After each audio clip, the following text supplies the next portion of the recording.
Mr. Kanai Kumar. Hello. Jai Shri Ram. I want you to at least say once Jai Hind. If you please can say Jai Hind once. देखिए, एक तो आपने जय श्री राम कहा है, लेकिन हमारे यहाँ लोग सीताराम बोलते हैं। हाँ।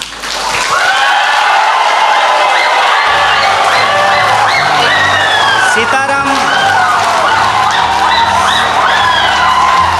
Excuse me.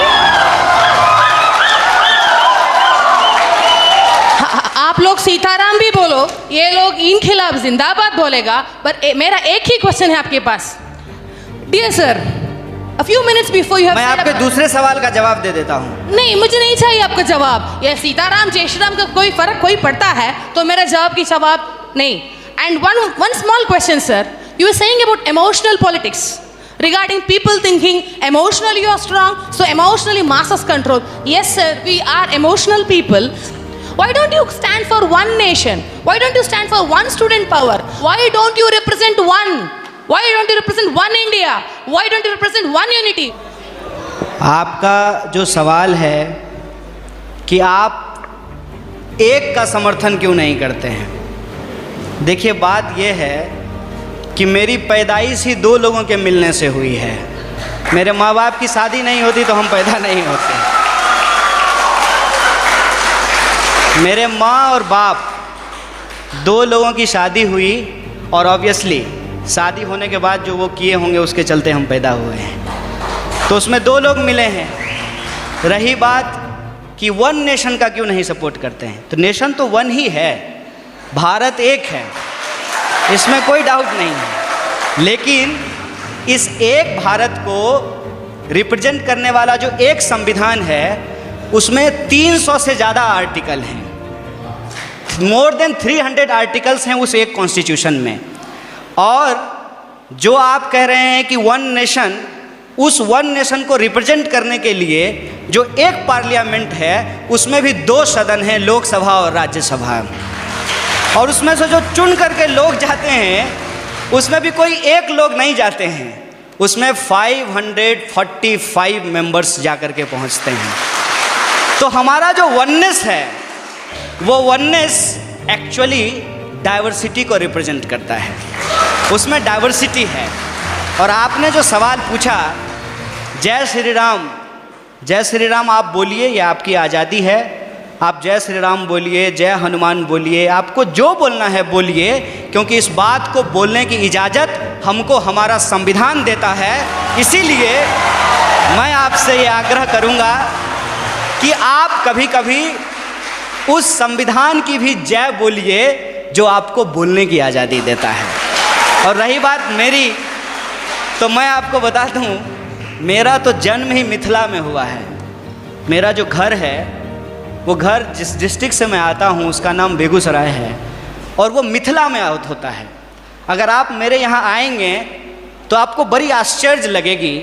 हमारे गांव में हर साल ये जो अगहन का महीना होता है हिंदी का, उसमें अयोध्या से बारात आती है और लड़के आते हैं बाराती बन करके, और राम लक्ष्मण आते हैं बर बन करके। और हमारे गांव में राम जानकी मंदिर है जहां पे हर साल राम विवाह होता है।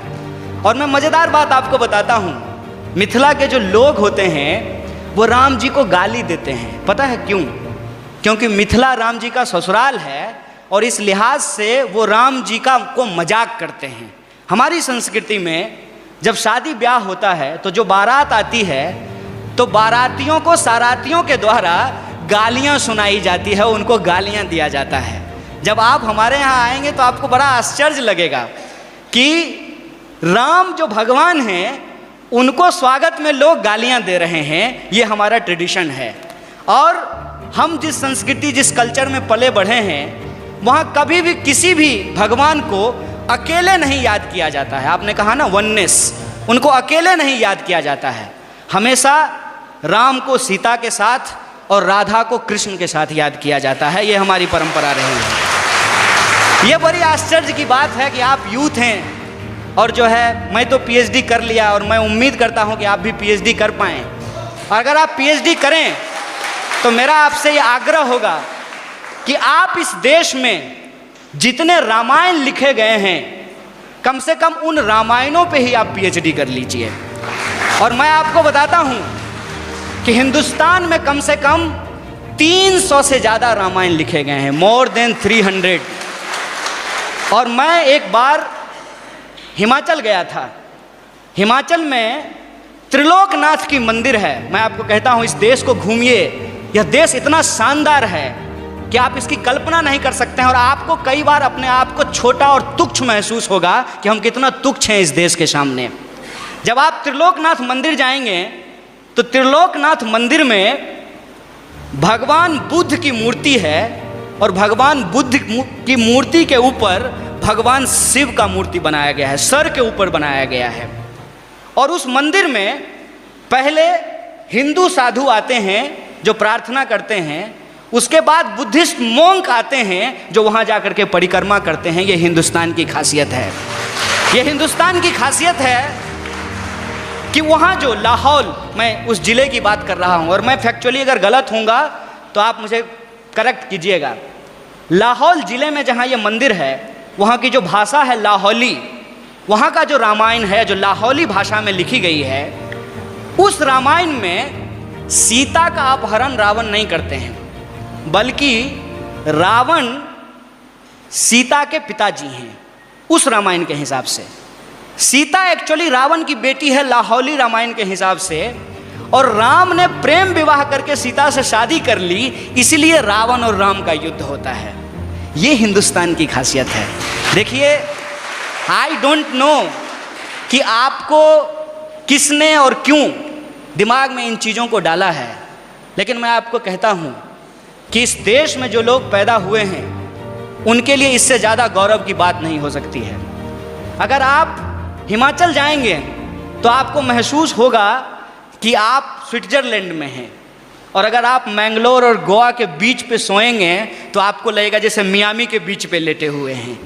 अगर आप इस देश के मैदानों में घूमेंगे तो आपको लगेगा कि ये अमेरिका के उस ग्रीन मैदान से भी ज़्यादा बड़ा मैदान है। अगर आप दक्षिण के पठारों में घूमेंगे तो इसकी अपनी एक खास बात है। अगर आप छोटा नागपुर के पठारों में घूमेंगे तो वह खनिज संसाधनों से भरा हुआ है। मैं आपसे यही कहना चाहता हूँ, आपका देश आपका है, जैसे आपकी माँ आपकी है, और आप अपनी माँ से यदि प्यार करते हैं तो ये आपका निजी मामला है। लेकिन जब आप रोड पे चल रहे हों, कोई आए कोई भी रंग का झंडा लेकर के और कोई भी नारा लगा करके, चाहे वो इनकलाब जिंदाबाद बोले या जय श्री राम बोले, वो नारा लगा करके, वो झंडा दिखा करके आपसे कहे कि तुम अपनी माँ से प्यार करते हो, जरा करके दिखाओ, तो आपका क्या जवाब होगा? यह देश हमारा है, इस देश से हम प्यार करते हैं, और हमारे लिए, इस बात को याद कीजिएगा, हमारे